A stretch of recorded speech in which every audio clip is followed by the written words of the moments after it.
I guess you know, I've got some thoughts and some, and I do agree with Mark Wyatt, who said this is really a public education piece.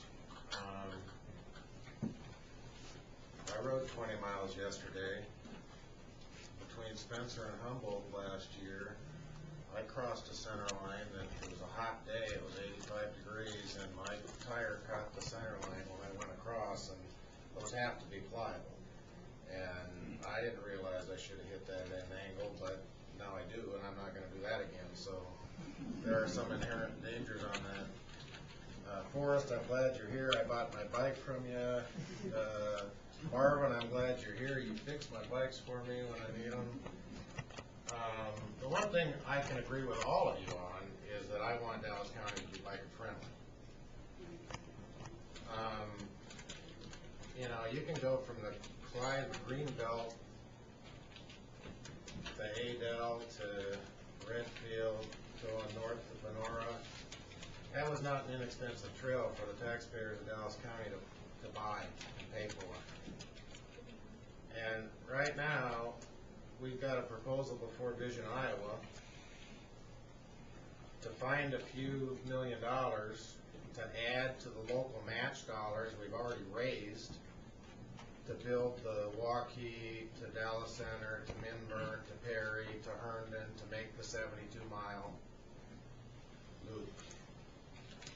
We need some private help where there's a gap right now that exists. The Raccoon River Valley Trail Association has been as helpful as they can.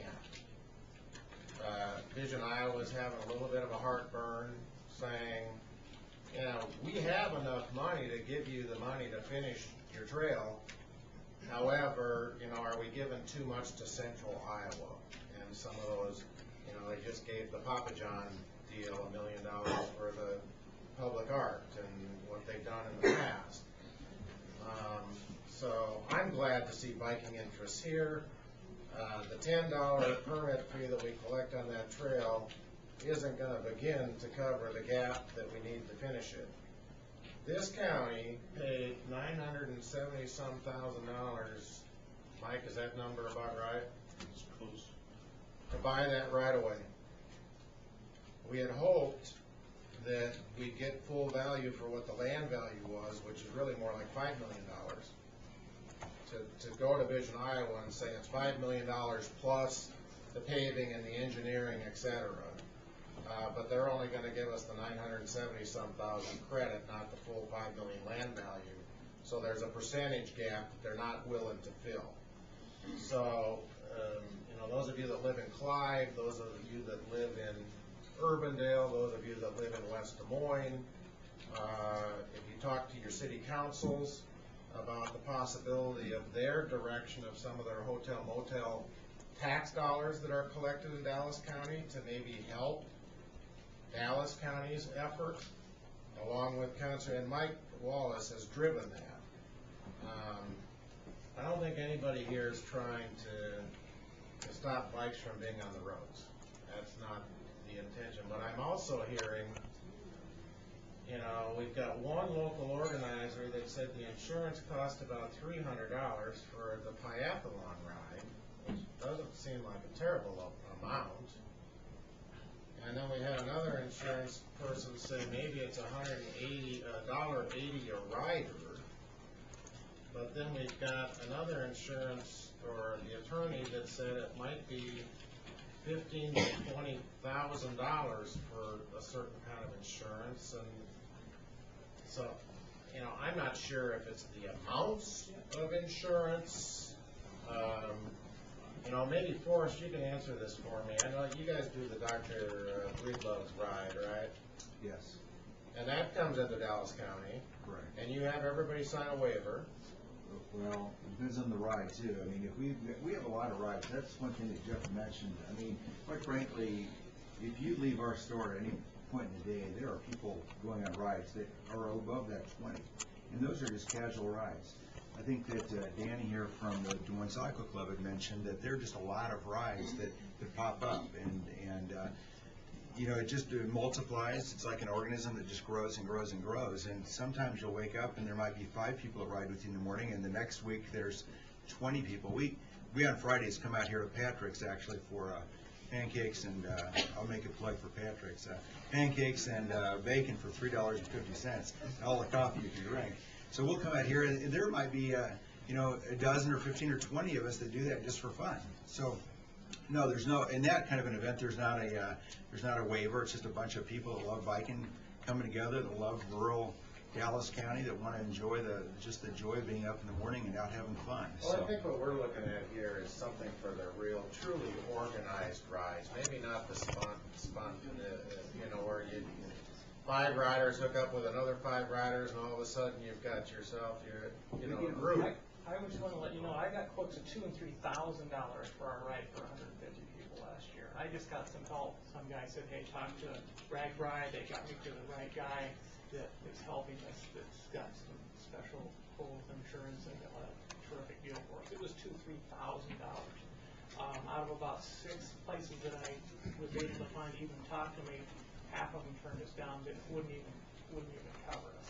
So it was extremely difficult, and we were very fortunate, we felt, to find a guy out of Knoxville that works with Ragbri to help us with that. You know, I would make this statement too, and this is not,